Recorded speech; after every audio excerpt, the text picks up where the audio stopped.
Setiap tahun, umat manusia membuang lebih dari 50 miliar baterai. Ini cukup untuk membangun menara hingga ke bulan.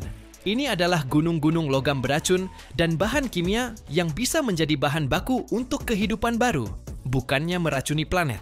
Tapi, apa yang terjadi selanjutnya dengan semua sumber energi ini? Di mana mereka berakhir setelah daya hilang dari ponsel, laptop, atau mobil listrik Anda? Di balik pintu yang tak mencolok dari titik pengumpulan biasa, tersembunyi seluruh industri masa depan. Ini adalah dunia penghancur raksasa yang menggiling logam menjadi debu, pemisah magnetik yang memilah yang tak terlihat, dan tungku dengan suhu mencapai 1650 derajat Celcius, lebih panas dari kawah gunung berapi. Dan yang paling menarik, di akhir video ini, Anda akan mengetahui apa yang sebenarnya terjadi dengan litium yang dulu hidup di baterai Anda, dan mengapa proses ini disebut penambangan perkotaan, harta karun abad ke-21.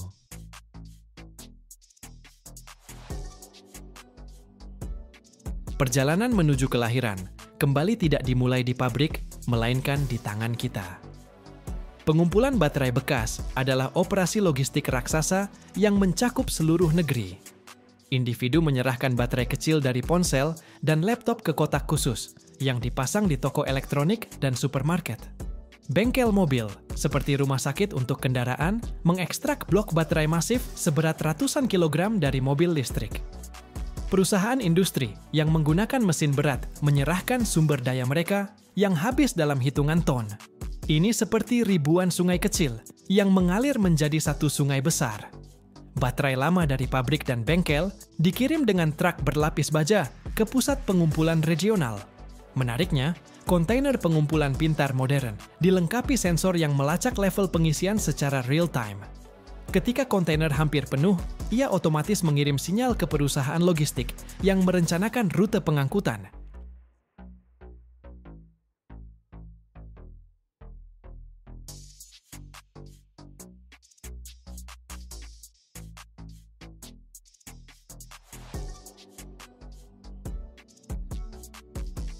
Ketika gunung baterai terkumpul tiba di pabrik penyortiran, dimulailah salah satu tahap yang paling kompleks dan bertanggung jawab. Baterai hadir dalam puluhan jenis berbeda. Lithium ion seperti di smartphone Anda, nickel metal hydride dari mainan lama, lead acid dari mobil. Mencampurnya saat daur ulang seperti mencampur pasir dengan gula. Di titik penerimaan kecil, pekerja seperti perhiasan menyortir baterai secara manual berdasarkan label dan penampilan luar. Tapi di fasilitas besar, teknologi masuk ke permainan. Baterai bergerak di sabuk konveyor di bawah pengawasan kecerdasan buatan. Sistem computer vision yang dilengkapi scanner sinar X dan spektroskopi menentukan komposisi kimia setiap baterai dalam pecahan detik. Manipulator robotik dengan kecepatan kilat mengambil jenis yang diperlukan dari aliran dan mendistribusikannya ke kontainer berbeda.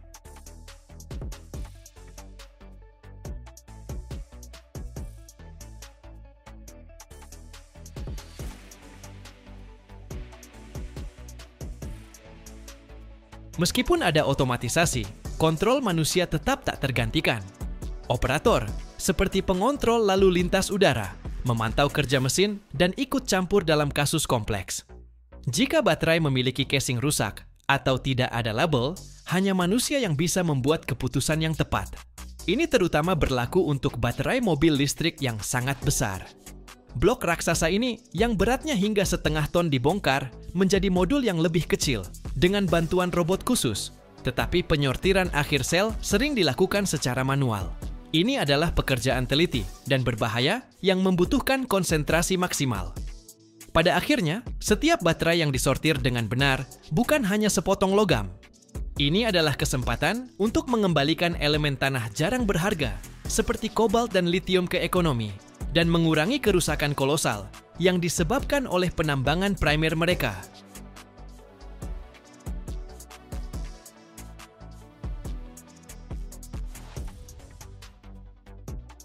Setelah penyortiran, baterai dikirim ke eksekusi mereka, ke bagian penghancuran. Mereka jatuh ke rahang baja penghancur raksasa. Ini adalah monster industri sejati, yang bilahnya dari baja yang dikeraskan mampu menggiling bahkan casing lapis baja baterai mobil listrik. Di dalam ruang yang dilindungi, terjadi kekacauan logam yang sesungguhnya. Raungan yang memekakan telinga, gerinda dan derak. Baterai benar-benar robek menjadi potongan kecil. Tapi proses ini sangat berbahaya. Energi apapun yang tersisa di baterai bisa menyebabkan kebakaran atau ledakan. Untuk menghindari ini, para insinyur mengembangkan beberapa solusi jenius.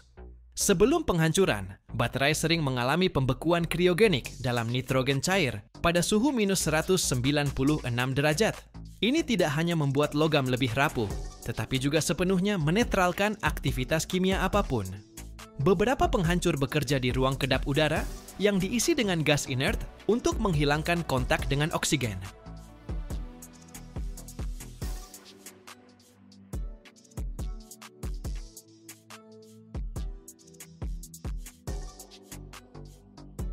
Potongan yang dihancurkan melewati sistem pemisah magnetik yang dengan presisi luar biasa menarik baja, nikel, dan kobalt dari aliran.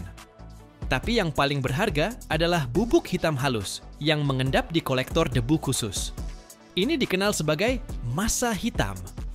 Disinilah, dalam debu yang tampak tidak menarik ini, tersembunyi harta sejati abad ke-21, litium, kobalt, mangan, dan grafit. Sisa plastik dan jejak elektrolit dicuci dengan larutan khusus. Para insinyur di kabin berlapis baja memantau proses melalui kaca tebal, mengontrol suhu dan tekanan. Jika baterai tetap meledak, sistem langsung memadamkan kilatan dan proses tidak berhenti sedetik pun.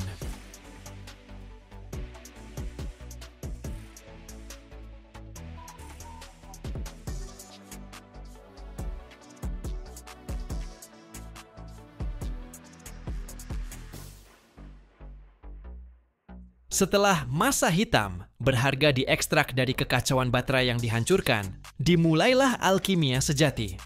Logam yang tampak terkunci selamanya di baterai lama diekstrak menggunakan dua metode utama, hidrometalurgi dan pirometalurgi. Hidrometalurgi adalah proses yang mirip dengan menyiapkan sup kimia yang kompleks. Massa hitam direndam dalam reaktor besar yang diisi dengan larutan asam, biasanya asam sulfat atau klorida. Dengan pengadukan dan pemanasan konstan, logam, litium, kobalt, nikel benar-benar larut, beralih ke keadaan cair. Untuk mengekstrak logam tertentu dari sup ini, proses ekstraksi ion digunakan. Reagen khusus ditambahkan ke larutan, yang secara selektif mengikat hanya satu logam, seperti kunci dengan gembok. Akibatnya, setiap logam mengendap di lapisan terpisah.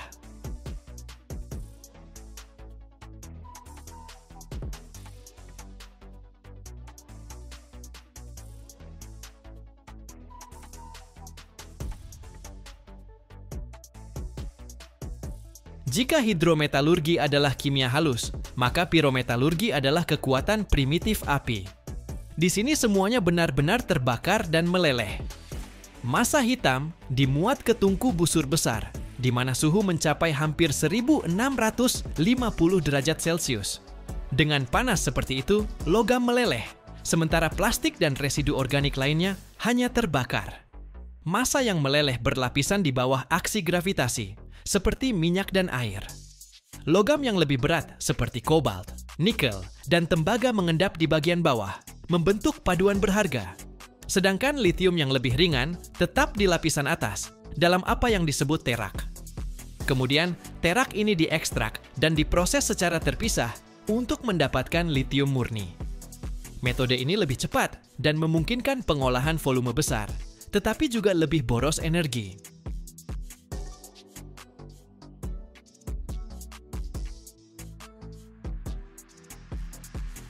Setelah pendinginan, logam yang diekstrak tampil dalam bentuk batangan yang sangat murni, berkilau, halus, dan siap untuk kelahiran kedua mereka. Pendinginan setelah proses pirometalurgi adalah tahap yang tidak kalah penting. Jika hanya membiarkan logam cair mendingin di udara, ini bisa memakan waktu beberapa hari dan menyebabkan pembentukan struktur kristal yang tidak merata, yang akan memperburuk kualitas. Karena itu pendinginan selalu terkontrol. Batangan dapat bergerak perlahan di konveyor, di bawah kipas yang kuat.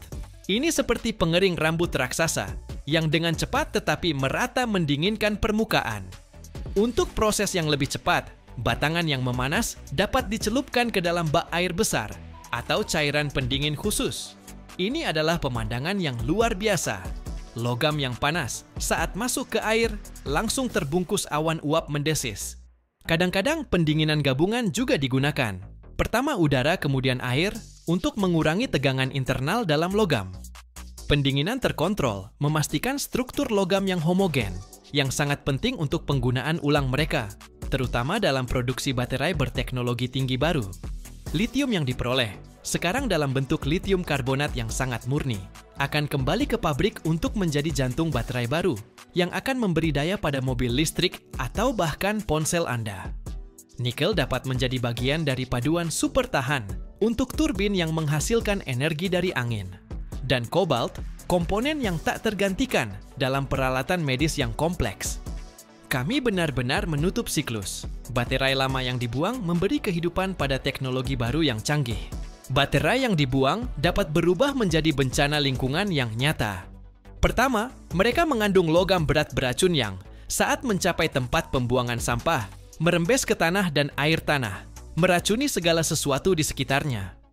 Kedua, penambangan logam tanah jarang baru adalah proses yang sangat kotor dan destruktif yang menghabiskan sumber daya alam dan menyebabkan kerusakan kolosal pada ekosistem. Daur ulang menyelesaikan kedua masalah ini secara bersamaan. Dan tahukah Anda di mana lagi kekuatannya? Semakin banyak baterai yang kita daur ulang, semakin sedikit kita bergantung pada pasokan bahan baku yang tidak stabil dari negara lain, memperkuat kemandirian teknologi kita. Meskipun semua pentingnya litium, hari ini di dunia hanya sekitar 1% logam ini yang didaur ulang. Alasan utamanya adalah biaya tinggi dan kompleksitas proses. Tapi sekarang juga, peneliti di seluruh dunia sedang mengembangkan teknologi baru yang lebih murah yang dapat mengubah situasi secara radikal dalam tahun-tahun mendatang. Setiap tahun, dunia menciptakan rantai jangkar raksasa yang mampu menahan kekuatan lebih dari 1.500 ton, cukup untuk menahan seluruh rangkaian kereta api berisi batu bara. Satu mata rantai saja bisa memiliki berat lebih dari 500 kg dan tebalnya sebanding dengan batang pohon. Tapi bagaimana sepotong baja membara biasa bisa menjadi struktur sekuat ini? Ujian apa saja yang harus dilewati setiap meter dari ular baja ini sebelum berakhir di dasar samudra?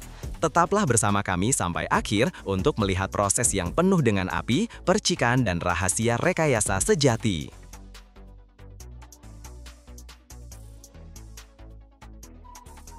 Semuanya tidak dimulai di bengkel panas, melainkan di pabrik peleburan baja, di mana baja paduan khusus dilebur dari biji dan besi tua. Ini bukan logam biasa. Untuk memproduksi rantai yang akan menahan beban ribuan ton, diperlukan baja kelas tertinggi yang mampu menahan tidak hanya tarikan, tetapi juga kerapuhan pada suhu sangat rendah di perairan Arktik. Setelah peleburan dan analisis komposisi kimia, baja dituangkan ke dalam cetakan yang menghasilkan ingot silinder masif. Ingot-ingot ini, selagi masih panas, melewati mesin giling yang dengan kekuatan luar biasa, menekan dan meregangkan logam, mengubahnya menjadi batangan baja panjang berpenampang bulat. Diameter batangan ini bisa mencapai lebih dari 200 mm.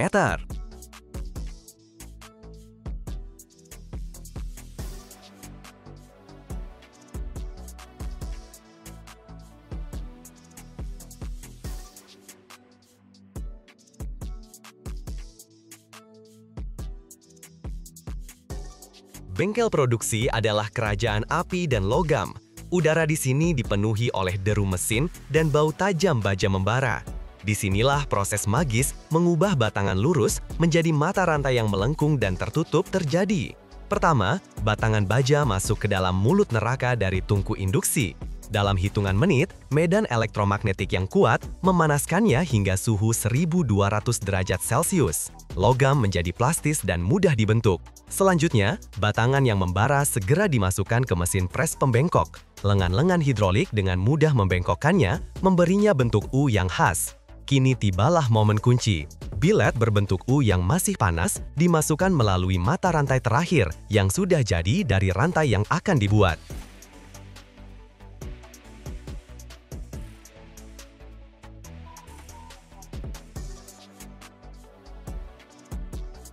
Dengan cara ini, mata rantai saling terhubung satu sama lain.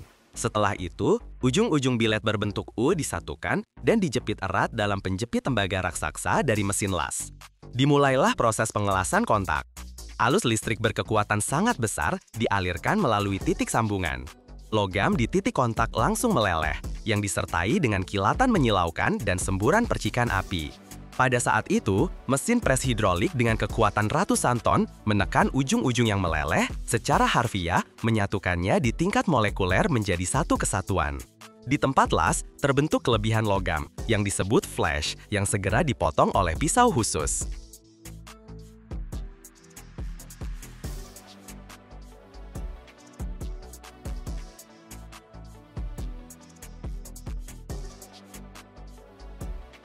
Selagi mata rantai masih mempertahankan suhu tinggi setelah pengelasan, di tengahnya dipasang sebuah penopang khusus, stud. Detail melintang ini tidak hanya memberikan kekakuan tambahan pada mata rantai, tetapi yang terpenting mencegah deformasi dan kekusutan selama penggunaan. Setelah pemasangan penopang, seluruh rantai atau bagian-bagiannya melewati proses perlakuan panas. Rantai dipanaskan kembali hingga suhu yang ditentukan secara presisi, lalu didinginkan secara tiba-tiba di dalam kolam air besar. Proses ini, yang dikenal sebagai pengerasan, quenching, membuat baja menjadi sangat keras, tetapi pada saat yang sama juga rapuh. Untuk menghilangkan kerapuhan ini, rantai dipanaskan lagi, tetapi ke suhu yang lebih rendah dan dibiarkan mendingin perlahan di udara. Tahap ini disebut tempering.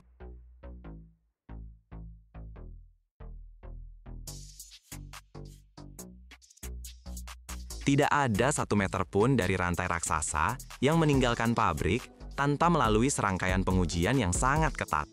Ini adalah jaminan bahwa ia tidak akan gagal pada saat kritis. Pertama, seluruh rantai menjalani apa yang disebut uji beban pembuktian, proof flow test. Rantai dipasang di mesin uji khusus, sebuah bangku hidrolik raksasa sepanjang puluhan meter. Mesin mulai meregangkan rantai dengan kekuatan yang jauh melebihi beban kerja nominalnya. Inspektur dengan cermat memeriksa rantai, mencari tanda-tanda deformasi apapun. Namun yang paling dramatis adalah uji putus, breaking test. Dari batch yang sudah jadi, dipotong sampel uji yang terdiri dari beberapa mata rantai. Sampel itu dipasang di bangku yang sama dan ditarik hingga putus.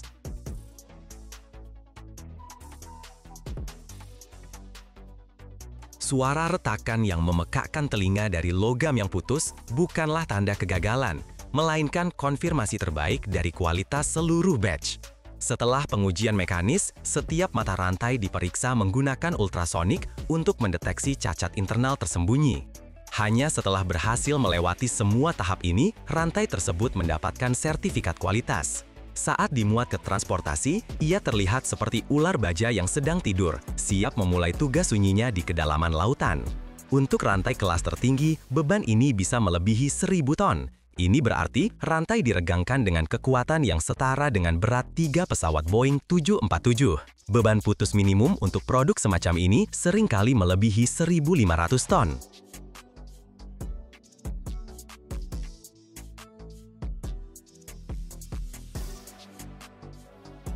Di balik setiap mata rantai raksasa, ada dunia angka yang mengesankan. Satu mata rantai jangkar kelas tertinggi bisa memiliki diameter batangan baja lebih dari 200 mm. Berat satu mata rantai seperti itu dengan mudah melebihi 500 kg, lebih berat dari sebuah piano grand kecil. Namun, rantai tidak diukur per buah, melainkan per segmen. Satu segmen laut standar atau shackle memiliki panjang 27,5 meter. Rantai jangkar lengkap untuk sebuah supertanker bisa terdiri dari 12 atau 15 segmen seperti itu, mencapai panjang total lebih dari 400 meter. Berat totalnya dengan mudah melebihi 200 atau 250 ton sebanding dengan berat 2 paus biru dewasa. Setiap tahun, jutaan ton limbah kayu dihasilkan di seluruh dunia, dan sebagian besar bisa saja berakhir di tempat pembuangan sampah. Namun, disinilah sebuah kisah luar biasa dimulai. Transformasi serutan biasa, serpihan kayu, dan bahkan perabotan lama menjadi papan kuat yang menjadi dasar kenyamanan kita sehari-hari. Ini bukan sekedar produksi, ini adalah kehidupan kedua bagi kayu. Bayangkan gunungan bahan baku setinggi gedung 5 lantai yang lenyap ke dalam mesin-mesin monster baja, hanya untuk keluar dari sana dalam wujud baru. Dan sekarang, kami akan mengungkap semua rahasia proses ini, yang menggabungkan skala, presisi, dan sedikit keajaiban rekayasa.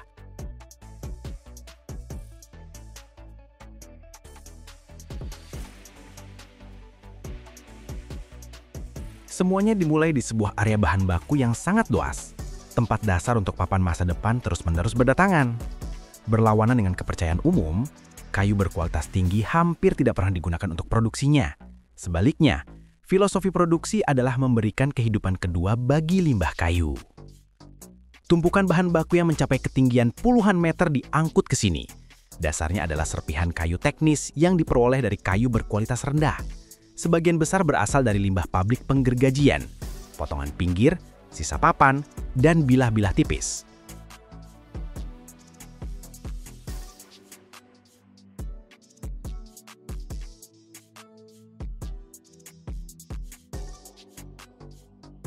Limbah pengolahan kayu, seperti serutan dan serbuk gergaji dari pabrik mebel, juga digunakan secara aktif. Arah penting lainnya adalah kayu daur ulang. Palet kayu tua, peti, dan bahkan perabotan bekas setelah dibersihkan secara menyeluruh mendapatkan kesempatan untuk hidup baru dalam komposisi papan partikel. Setiap batch bahan baku melewati kontrol kualitas yang ketat. Tahap pembersihan pertama adalah menghilangkan benda-benda logam.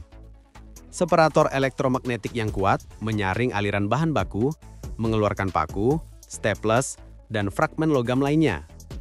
Selanjutnya, bahan baku melewati sistem penyaringan untuk menghilangkan pasir, batu, dan sampah lainnya.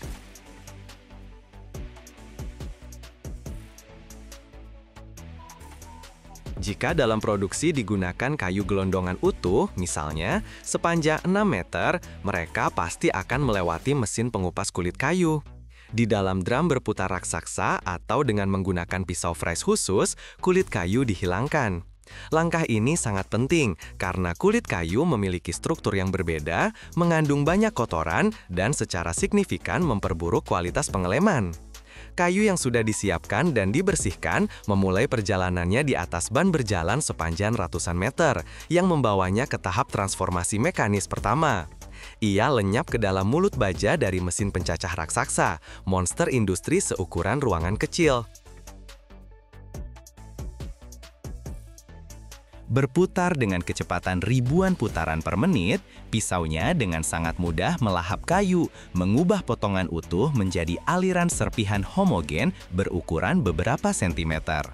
Tapi material ini baru setengah jadi, serpihan yang dihasilkan masih terlalu besar dan kasar. Oleh karena itu, langkah selanjutnya adalah penghancuran sekunder yang lebih halus dan presisi, yang terjadi di mesin serut khusus atau gilingan. Disinilah, di tengah deru peralatan presisi tinggi, lahirlah serutan yang memberi nama pada produk akhir. Pada tahap ini, geometri serutan menjadi sangat penting.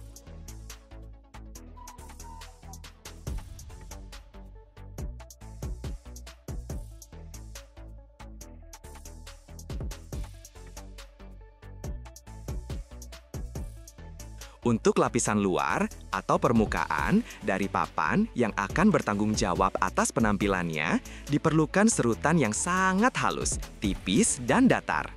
Serutan ini diproduksi di mesin serut pisau yang secara harfiah mengiris serpihan tipis dari kayu menyerupai kepingan. Untuk lapisan dalam atau inti dari papan yang merupakan tulang punggung strukturalnya, digunakan serutan yang lebih besar dan lebih tebal. Ini menciptakan kerangka internal yang kuat yang memberikan papan kekakuan akhir, kekuatan lentur, dan kemampuan untuk menahan pengencang seperti sekrup dengan andal.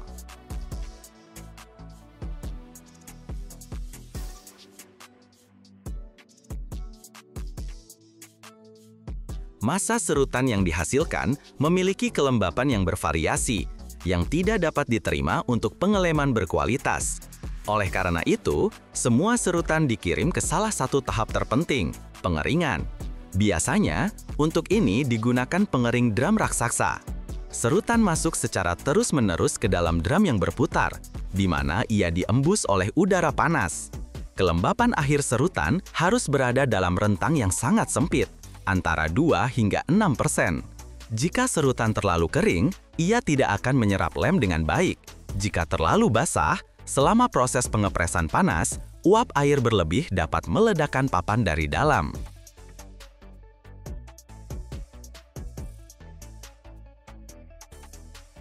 Tibalah giliran komponen kunci yang akan mengubah massa serutan yang gembur menjadi papan monolitik, bahan pengikat. Paling sering, ini adalah resin sintetis. Serutan yang telah disortir masuk ke dalam mixer kontinu khusus. Di dalamnya, resin disemprotkan melalui nozzle, menciptakan kabut lem yang secara merata menyelimuti setiap partikel kayu. Dosis resin sangat penting dan biasanya mencapai 6 hingga 10% dari massa serutan kering. Serutan yang sudah dilapisi resin sekarang lengket dan siap untuk disatukan. Akhirnya, siap menjadi papan.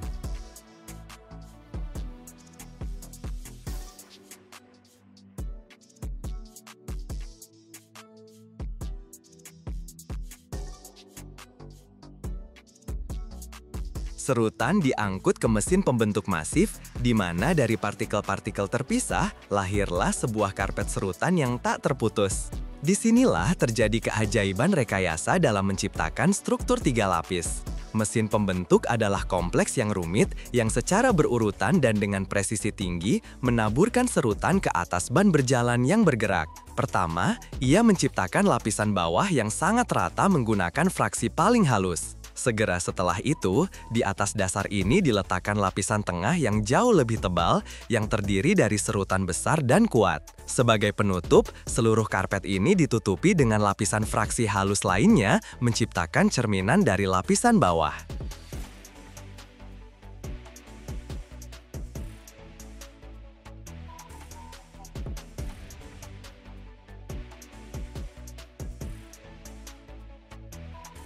Struktur yang dirancang dengan cermat ini, yang menyerupai sandwich, memberikan sifat unik pada papan di masa depan. Lapisan luarnya yang halus dan padat sangat ideal untuk pengamplasan lebih lanjut. Sementara lapisan dalamnya yang kuat memberikan papan kekakuan yang diperlukan. Karpet yang sudah terbentuk tetapi masih gembur melewati mesin prapres, di mana ia dipadatkan secara signifikan. Pengepresan awal ini menghilangkan udara berlebih darinya dan memberikan bentuk yang nyaman untuk dimasukkan ke dalam mesin pres utama. Inilah puncak dari seluruh proses teknologi. Karpet yang sudah diprapres dan dipotong-potong dimasukkan ke dalam mesin pres panas.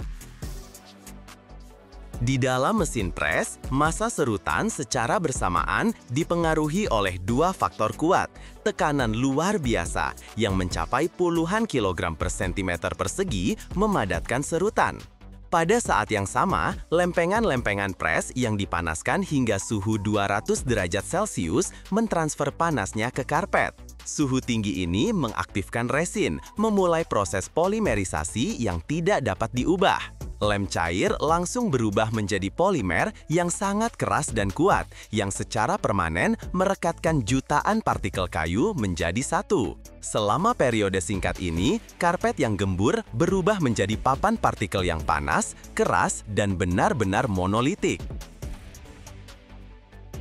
Papan panas setelah keluar dari mesin pres tidak bisa langsung ditumpuk. Mereka perlu didinginkan secara bertahap untuk menghilangkan tegangan termal internal. Untuk ini, mereka ditempatkan di pendingin berbentuk kipas khusus, di mana mereka diembus udara selama beberapa jam. Langkah selanjutnya adalah kalibrasi dan pengamplasan. Papan melewati mesin pengamplasan dengan beberapa kepala, di mana sabuk abrasif lebar menghilangkan lapisan permukaan tipis, membawa papan ke ketebalan yang ditentukan secara presisi dan menciptakan permukaan yang sangat halus. Pada tahap akhir, papan teknologi besar dipotong menjadi format komersial standar dan tepinnya diratakan. Produk jadi melewati kontrol kualitas yang ketat. Hanya papan berkualitas yang diberi label dan dikirim ke gudang. Setiap hari, Amerika Serikat saja memproduksi lebih dari 9 juta barel minyak. Bayangkan, 1 barel adalah hampir 159 liter. Dan sekarang, kalikan angka itu dengan ribuan sumur bor di seluruh planet. Tapi pernahkah Anda berpikir, apa sebenarnya minyak bumi itu dan bagaimana ia terbentuk? Ini bukan hanya cairan hitam, melainkan hasil proses jutaan tahun di perut bumi. Minyak lahir dari sisa-sisa tumbuhan dan hewan yang diubah oleh tekanan dan suhu menjadi hidrokarbon. Dan dari sinilah bagian paling menarik dimulai. Pencarian, pengeboran, pengolahan, dan transformasinya menjadi bahan bakar yang menggerakkan dunia kita.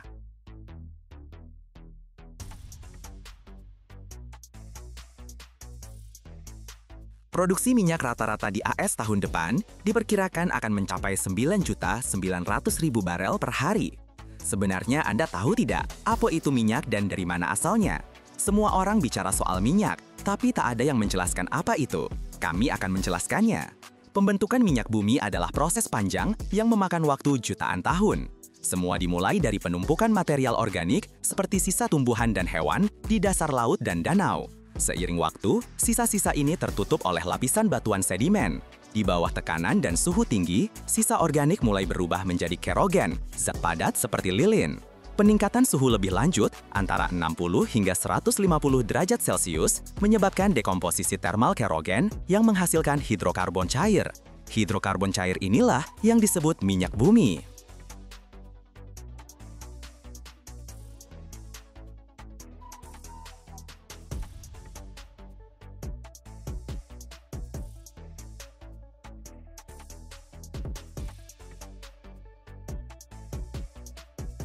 Minyak yang terbentuk kemudian bermigrasi melalui batuan berpori hingga terperangkap dalam struktur geologis yang menghalanginya. Di sanalah minyak terakumulasi, membentuk ladang minyak. Menariknya, para ilmuwan masih memperdebatkan detail proses ini. Minyak mulai diekstraksi sejak zaman kuno, tetapi ledakan minyak yang sesungguhnya dimulai pada abad ke-19 dengan penemuan lampu minyak tanah. Untuk mendapatkan minyak, pertama-tama kita harus tahu di mana letaknya. Tahap ini, eksplorasi geologi adalah salah satu yang paling rumit dan mahal. Para ilmuwan menggunakan citra satelit, magnetometer, dan gelombang seismik. Yang paling spektakuler adalah survei seismik. Di area tertentu, ledakan bawah tanah terkendali digunakan untuk menciptakan gelombang yang merambat melalui batuan.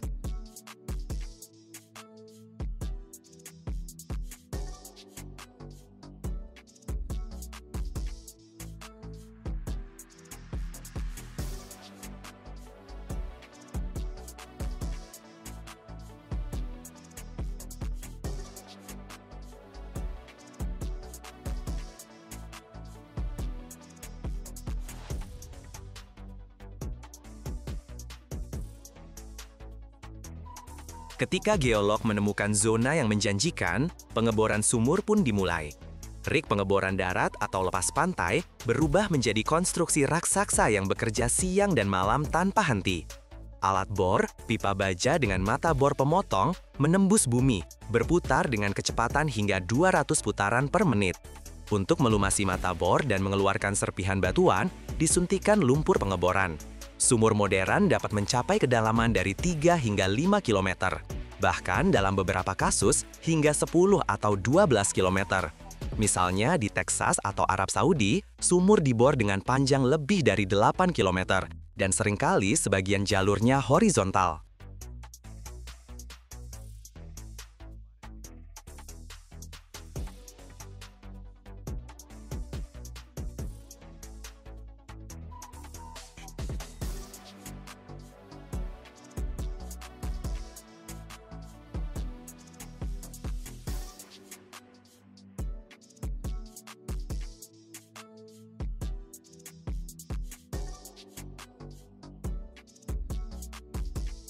Satu operasi semacam ini menelan biaya jutaan hingga puluhan juta dolar dan tidak selalu berhasil. Tetapi jika sumur tersebut produktif, minyak mulai naik ke permukaan karena tekanan atau dengan bantuan pompa. Arab Saudi adalah salah satu produsen minyak terbesar di dunia. Pada bulan Februari, Arab Saudi memproduksi hampir 9 juta barel minyak per hari. Negara ini berpotensi memperkuat posisinya di pasar energi, karena Saudi Aramco telah menemukan 14 ladang minyak dan gas baru. Setelah eksplorasi dan pengeboran selesai, dimulailah tahap kunci, ekstraksi.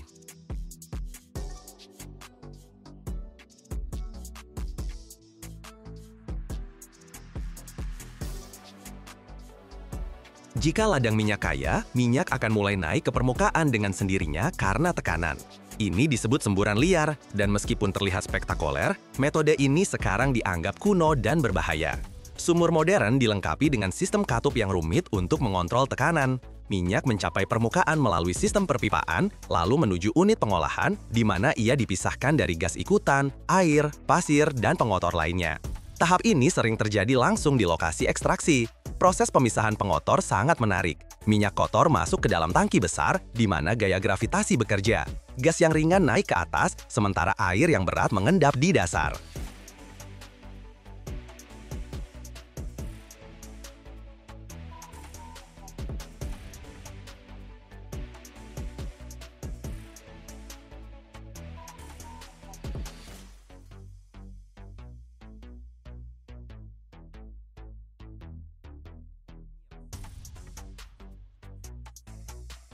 Jika air terperangkap dalam minyak sebagai tetesan mikro, pemisahannya tidak mudah. Maka ditambahkan deemulsifier, bahan kimia yang memecah emulsi. Terkadang untuk meningkatkan tekanan digunakan metode ekstraksi sekunder, misalnya menyuntikkan air atau gas ke sumber lain untuk mendorong minyak ke sumur produksi. Teknologi semacam ini memungkinkan ekstraksi hingga 60% cadangan dari sebuah ladang. Produktivitas rata-rata sumur modern di AS adalah antara 500 hingga 1.500 barel per hari. Bayangkan, satu barel adalah hampir 159 liter. Sekarang kalikan itu dengan ribuan sumur di seluruh dunia, dan Anda akan mendapatkan gambaran skala sebenarnya dari produksi minyak.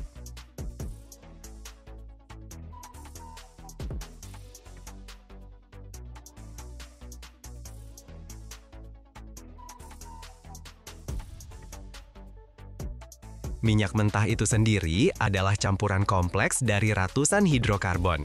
Untuk mendapatkan bensin darinya, bahan mentah ini harus melalui beberapa tahap teknis di kilang minyak. Semuanya dimulai dengan distilasi fraksional. Minyak mentah dipanaskan hingga suhu antara 350 hingga 400 derajat Celcius dan dimasukkan ke dalam menara distilasi. Berbagai komponen minyak menguap dan naik ke ketinggian yang berbeda, lalu mengembun dan dikumpulkan. Fraksi bensin, salah satu yang paling ringan, biasanya dikumpulkan pada suhu antara 40 hingga 200 derajat. Namun, distilasi mentah tidak cukup. Dari proses ini hanya diperoleh sekitar 15 hingga 20% fraksi bensin.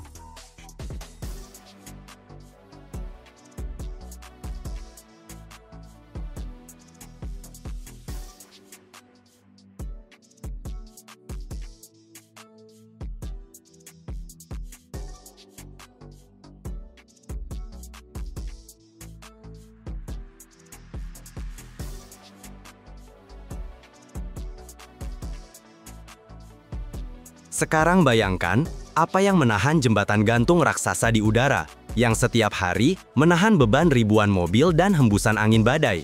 Bukan beton atau baja di pilar-pilarnya, melainkan pahlawan tak terlihat, kabel baja. Dari kawat-kawat tipis yang nyaris rapuh, diciptakan struktur yang mampu menahan ratusan ton.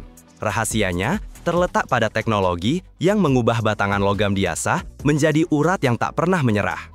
Pabrik-pabrik di Amerika telah menjalin lebih dari 800.000 kilometer kabel, dan setiap meternya bagaikan arteri peradaban.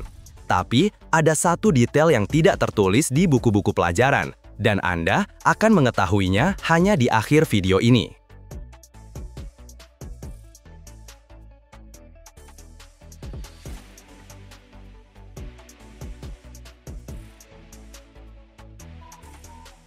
Semuanya dimulai dengan pemilihan bahan baku. Kawat baja berkualitas tinggi yang harus memiliki kekuatan dan kelenturan luar biasa. Kawat-kawat ini melewati proses penarikan dingin, cold drawing, di mana batangan baja tebal ditarik melalui lubang-lubang khusus, secara bertahap mengurangi diameternya menjadi benang-benang tipis namun sangat kuat. Proses ini tidak hanya membuat kawat lebih tipis, tetapi juga meningkatkan sifat mekanisnya, membuatnya tahan terhadap putus. Bayangkan, setiap meter kawat ini mampu menahan beban yang sangat besar, namun tetap fleksibel dan elastis. Setelah kawat siap, dimulailah bagian yang paling menarik, pembentukan kabel baja. Puluhan, bahkan ratusan benang seperti ini dipilin menjadi untayan, strands, lalu dijalin menjadi struktur yang kompleks.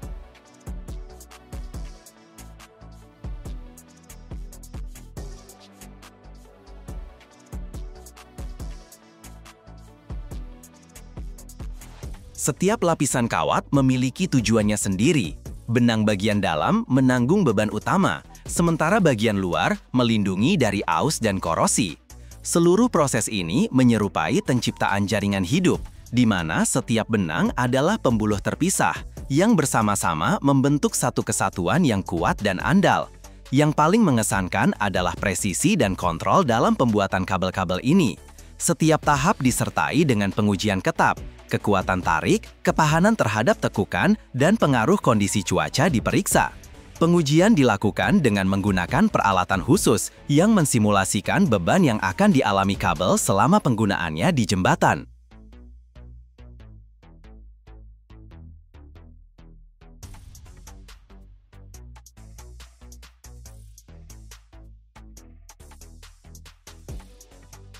Ini sangat penting, karena jembatan seringkali berada di lingkungan yang lembab atau di tempat dengan iklim yang agresif. Berkat lapisan-lapisan ini, kabel tidak hanya mempertahankan kekuatannya, tetapi juga memperpanjang masa pakai jembatan, memastikan keamanan dan keandalan. Bayangkan skala produksinya, pabrik-pabrik yang dapat memproduksi ribuan ton kabel baja per tahun, membuka gulungan, dan menjalin ratusan kilometer kawat. Produsen Amerika misalnya memiliki pengalaman bertahun-tahun dan menerapkan teknologi paling modern yang memungkinkan mereka menciptakan kabel untuk jembatan-jembatan paling terkenal di dunia. Diketahui bahwa perusahaan American Bridge telah memasang lebih dari 800.000 kilometer kabel baja untuk jembatan gantung.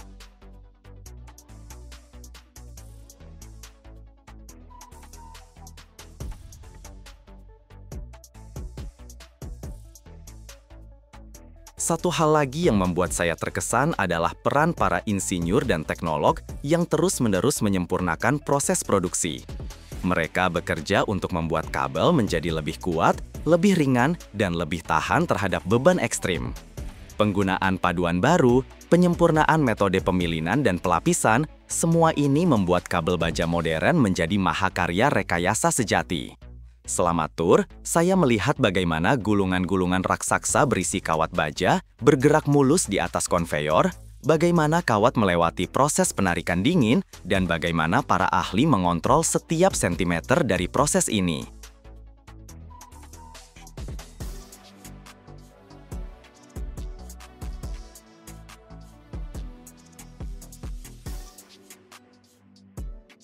Produsen Amerika seperti American Bridge Company memiliki pengalaman luas dalam pembuatan kabel baja untuk jembatan-jembatan terbesar dan paling terkenal di negara itu. Mereka memproduksi ribuan ton kabel setiap tahun menggunakan teknologi modern dan kontrol kualitas yang ketat. Diketahui bahwa untuk jembatan gantung digunakan kabel dengan struktur berlapis-lapis yang dapat menahan beban ratusan ton per sentimeter persegi.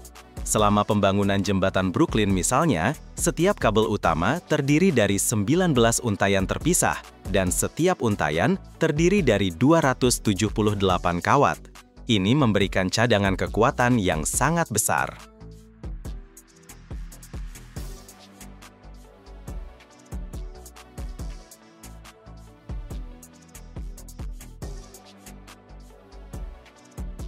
Produksi kabel baja di AS adalah kombinasi dari tradisi dan inovasi, di mana keahlian para insinyur dan teknolog dilengkapi dengan lini otomatis dan peralatan modern.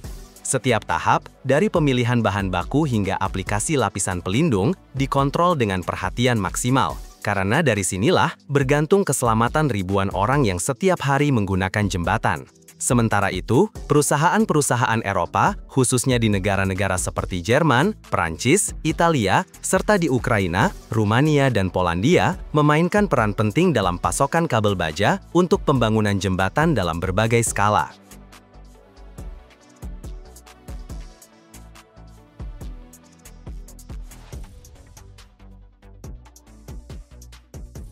Jembatan-jembatan modern adalah hasil dari ribuan tahun perkembangan pemikiran rekayasa, di mana tradisi, inovasi, dan material paling modern berpadu. Mereka tidak hanya berfungsi menghubungkan dua daratan, tetapi juga menjadi simbol kota, monumen budaya, dan mahakarya teknis.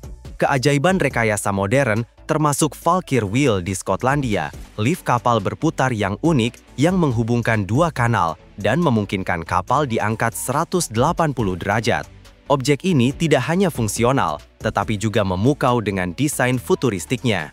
Jembatan gantung seperti Golden Gate di San Francisco menunjukkan penerapan kabel baja yang menahan beban sangat besar dan memastikan daya tahan struktur. Setiap tahun di dunia, hanya dibuat 21 pesawat misterius B-2 Spirit, hantu langit yang sesungguhnya. Panjangnya hampir seperti gedung bertingkat, dan bentangan sayapnya lebih besar dari lapangan sepak bola. Tapi, intrik utamanya terletak pada materialnya. Komposit, titanium, dan paduan aluminium membuatnya ringan, namun sangat kuat dan hampir tidak terlihat oleh radar. Gelombang radio hilang di dalam lapisan-lapisannya. Cat menyerap sinyal dan mesin menyembunyikan jejak panasnya, seperti bayangan di langit malam. Ini bukan sekedar pesawat, ini adalah mitos rekayasa yang telah menjadi legenda selama puluhan tahun. Tonton sampai akhir dan Anda akan mengetahui rahasia yang bahkan tidak ditampilkan dalam arsip militer. Semuanya dimulai dengan pemilihan material, dan di sini B-2 Spirit benar-benar luar biasa. Untuk badannya, tidak digunakan logam biasa seperti pada pesawat lama, melainkan komposit, titanium, dan paduan aluminium. Komposit adalah sandwich berlapis-lapis dari serat dan resin yang lebih ringan dari baja, namun jauh lebih kuat. Berkat material inilah, pesawat ini tidak hanya menahan beban yang sangat besar, tetapi juga tetap hampir tidak terlihat oleh radar. Gelombang radio hanya hilang di dalam lapisan komposit tanpa memantul kembali. Bayangkan, panjang B-2 hampir 21 meter dan bentangan sayapnya lebih dari 52 meter. Ini seperti lapangan sepak bola, hanya saja bukan rumput, melainkan stealth hitam yang meluncur di langit. Berat B-20 lebih dari 71 ton, dan masa lepas landas maksimumnya mencapai 171.000 kg. Namun, bahkan dengan ukuran seperti itu, pesawat ini terlihat elegan karena bentuknya adalah aerodinamika murni. Tidak ada tonjolan berlebih, semuanya halus seperti di alam. Setiap detail dibuat dengan presisi tinggi. Titanium dan aluminium digunakan di tempat yang membutuhkan kekuatan khusus, misalnya pada titik pemasangan mesin atau roda pendaratan. Sedangkan komposit menutupi hampir seluruh permukaan. Merekalah yang bertanggung jawab atas stealth dan keringanan. Ngomong-ngomong, lapisan khusus pada badan pesawat tidak hanya menyerap gelombang radio, tetapi juga melindungi pesawat dari suhu ekstrim di ketinggian lebih dari 15.000 meter. Selanjutnya, dilakukan pengolahan bertahap, penghalusan, kontrol kualitas, penerapan lapisan khusus. Setiap milimeter diperiksa dengan pemindai laser, agar tidak ada retakan atau celah sekecil apapun. Di sini, semuanya berada di level teknologi tinggi. Robot dan manusia bekerja bersama menciptakan karya seni rekayasa yang sesungguhnya. Berkat material dan teknologi inilah, B-2 Spirit dapat terbang ribuan kilometer sambil tetap tidak terlihat oleh radar maupun kamera thermal. Dalam B-2 Spirit tidak ada yang kebetulan. Setiap lengkungan badan pesawat, setiap garis sayap adalah hasil ribuan jam perhitungan dan pengujian. Para insinyur benar-benar menggambar pesawat di udara agar tidak hanya terbang, tetapi menyatu dengan langit.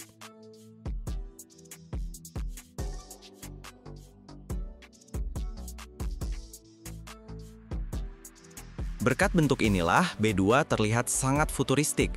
Seolah-olah pesawat ini tidak diciptakan untuk menantang udara, tetapi untuk menjadi bagian darinya. Setiap detail, bahkan tonjolan terkecil, dihitung dengan superkomputer. Bayangkan, bahkan paku keling dan sambungan pada badan pesawat disembunyikan agar tidak menciptakan pantulan berlebih bagi radar. Dan ada juga senjata rahasia di sini, cat khusus. Ini bukan sekadar lapisan hitam matte, tetapi lapisan multikomponen yang menyerap gelombang radio dan tidak membiarkannya memantul kembali. Itulah sebabnya bahkan radar yang kuat melihat B-2 sebagai titik kecil atau bahkan tidak menyadarinya di langit. Perakitan B-2 Spirit adalah pertunjukan rekayasa sejati yang terjadi di bengkel-bengkel besar yang hanya dapat dimasuki oleh orang-orang terpilih. Di sini berkuasa atmosfer kerahasiaan maksimal. Manusia dan robot bekerja bersama seperti satu tim. Robot mengangkat dan menahan bagian-bagian besar, sementara para insinyur memasang detail terkecil secara manual. Badan pesawat dirakit bagian demi bagian, seperti puzzle 3 dimensi raksasa, di mana setiap elemen harus pas pada tempatnya dengan sempurna. Semua sambungan diperiksa dengan laser.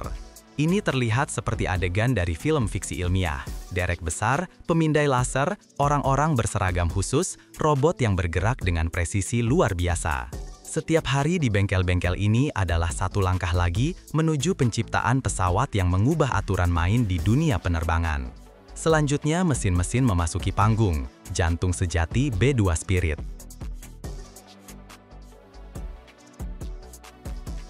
Para perancang menyembunyikan mesin di dalam badan pesawat, bukan menempatkannya di luar seperti kebanyakan pesawat. Berkat integrasi seperti itu, B2 terlihat sangat halus, dan ini juga membantu menyembunyikan jejak panas. Semua triknya ada pada knalpot. Gas panas yang biasanya terlihat jelas oleh sensor inframerah, di sini melewati saluran panjang khusus. Dalam saluran ini, gas-gas mendingin, bercampur dengan udara dingin, dan baru setelah itu keluar. Karena itu, bahkan kamera thermal modern melihat B2 sebagai bayangan yang hampir tidak terlihat di langit. Kokpit pesawat terisolasi, terlindung dari kebisingan, dan cahaya, nyaman bahkan selama penerbangan berjam-jam. Selanjutnya, pada dasar ini dilapisi lapisan isolasi, agar di dalam selalu tenang dan nyaman, bahkan jika mesin mengaum di luar. Rasanya seperti berada dalam kapsul yang mengisolasi dari seluruh dunia. Sekarang, di tengah kokpit dipasang 2 kursi, berdiri berdampingan, seperti di mobil sport modern. Kursi lembut namun kuat, dengan banyak penyesuaian. Di depan masing-masing, layar digital besar. Semua kontrol ada dalam jangkauan, panel sentuh, joystick, tombol dengan tekstur berbeda, agar mudah ditemukan, bahkan dengan sentuhan. Di sekeliling, panel dengan instrumen. Mereka tidak menonjol, tetapi mengalir dengan halus satu ke yang lain, seperti ombak. Di kokpit, ada zona kecil untuk istirahat, tempat untuk makan, bahkan toilet kecil. Ini adalah ruang di mana Anda bisa bersantai saat rekan Anda memegang kendali.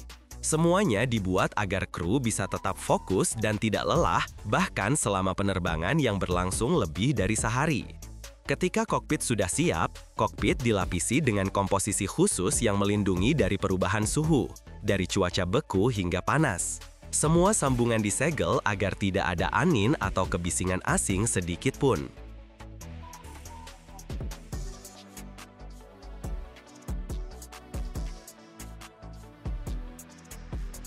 Dari batu menjadi wall, ini terdengar seperti fiksi ilmiah. Namun, kenyataannya, dunia memproduksi lebih dari 8 miliar meter persegi wall mineral setiap tahun.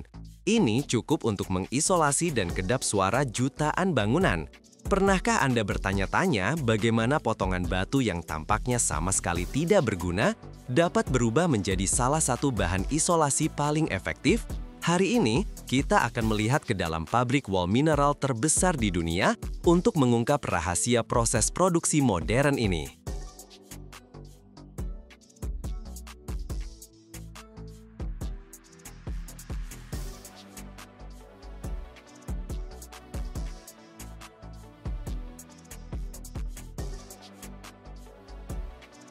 Sekitar 1000 tahun yang lalu, di Kepulauan Hawaii, di jantung Samudra Pasifik, terjadi sesuatu yang menakjubkan.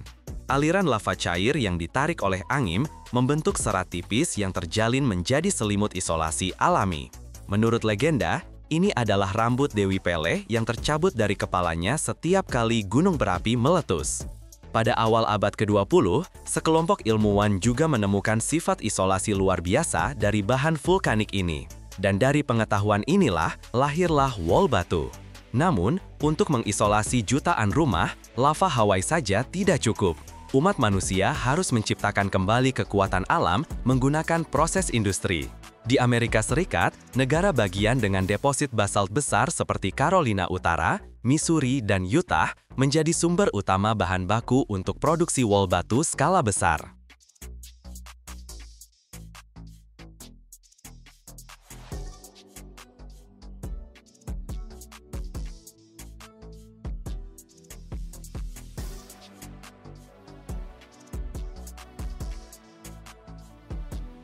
Untuk memproduksi wall batu, hal pertama yang diperlukan adalah bahan baku, batu. Jenis yang paling umum adalah basalt dan dolomit, mineral keras yang dapat menahan suhu tinggi. Di tambang terbuka Cardinal Aggregates di Ohio, Amerika Serikat, lebih dari 700.000 ton batu ditambang setiap tahun. Langkah pertama adalah menghilangkan batuan penutup dengan menggunakan ekskavator raksasa. Untuk setiap 3 meter tanah yang dibuang, sekitar 1.600 ton batuan basalt ditemukan. Selanjutnya adalah pengeboran dan peledakan.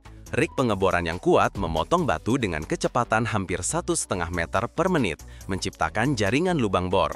Kemudian, 15 hingga 30 lubang dengan hati-hati diisi dengan bahan peledak. Di bawah pengawasan insinyur peledakan, setiap ledakan melepaskan 15 hingga 25.000 ton batu mentah.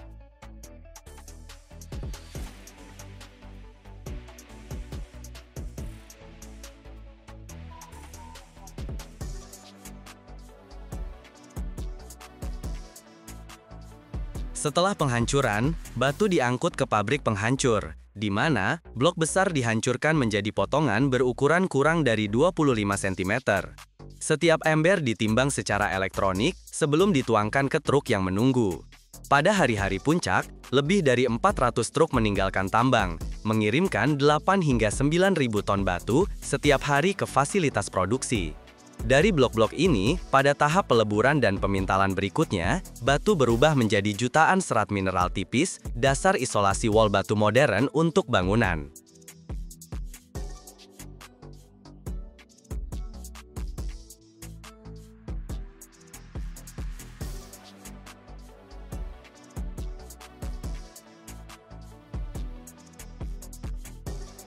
Truk berat yang syarat dengan basalt dari tambang memasuki zona penerimaan pabrik, menandai awal perjalanan industri berskala besar. Batu-batu berukuran seragam langsung diarahkan ke jalur produksi, sementara potongan kasar dan kotoran terus bergerak di konveyor menuju penghancur. Pada konveyor pengumpanan, di samping batu basalt, partikel kokas hitam mengkilap ditaburkan secara merata.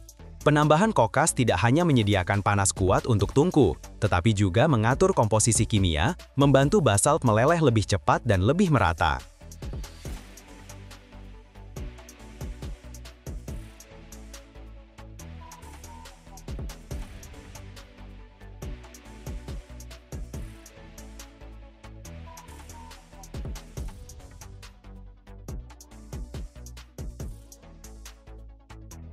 Selanjutnya, datang tahap peleburan. Campuran basalt dan kokas dimasukkan ke dalam tungku besar, di mana suhu naik di atas 1.500 derajat Celcius. Di bawah panas yang intens ini, semuanya larut menjadi aliran lava merah bercahaya yang kaya akan silika, aluminium oksida, kalsium oksida, dan magnesium oksida, berubah menjadi cairan kental yang hampir identik dengan magma vulkanik. Ketika aliran cair mengalir keluar, percikan api terbang ke segala arah, dan pekerja dalam pakaian serat keramik dan masker logam keluar untuk memeriksa kondisi kerja. Tungku ini bekerja tanpa henti, 24 jam, 7 hari seminggu. Karena menghentikannya tidak hanya membakar energi dalam jumlah besar untuk memulai ulang, tetapi juga mengurangi umur lapisan tahan api.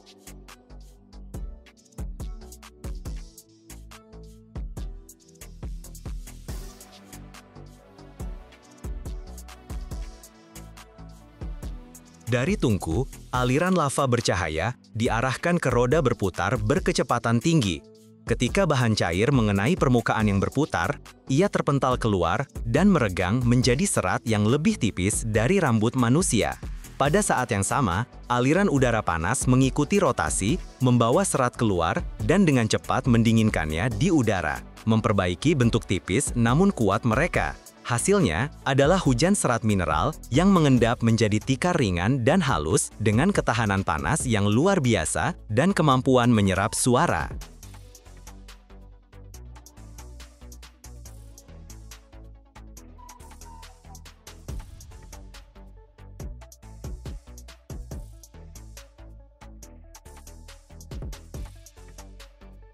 Serat wall batu dikumpulkan segera setelah terbentuk, dibawa oleh aliran udara panas, dan diletakkan secara merata di drum berputar besar atau konveyor lebar.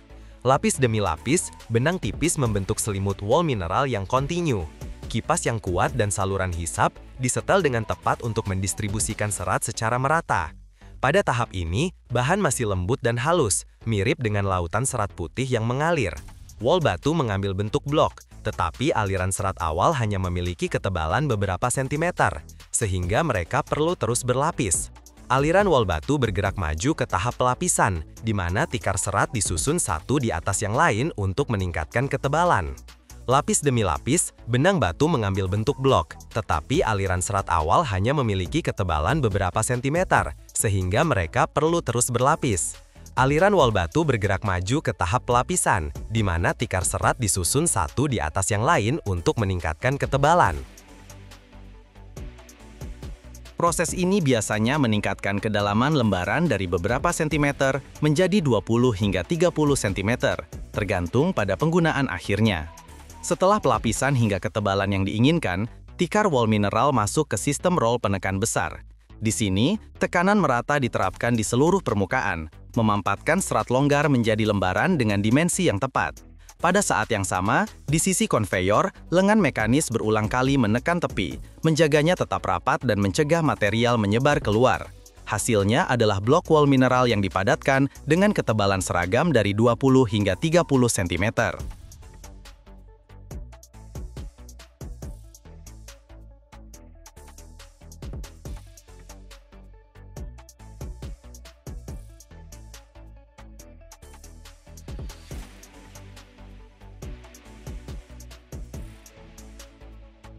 Segera setelah blok wall mineral dipadatkan dan distabilkan, ia melewati sistem pemotongan berkecepatan tinggi.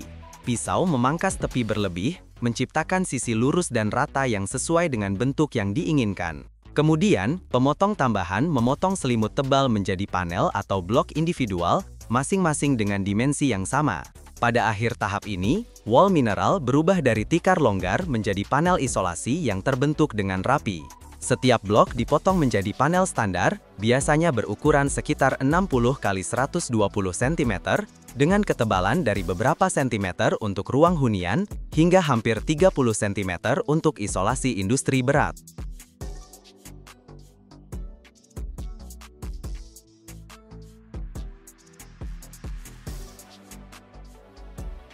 Panel wall batu sekarang siap, tetapi mereka harus melewati tahap penting, pemeriksaan kualitas.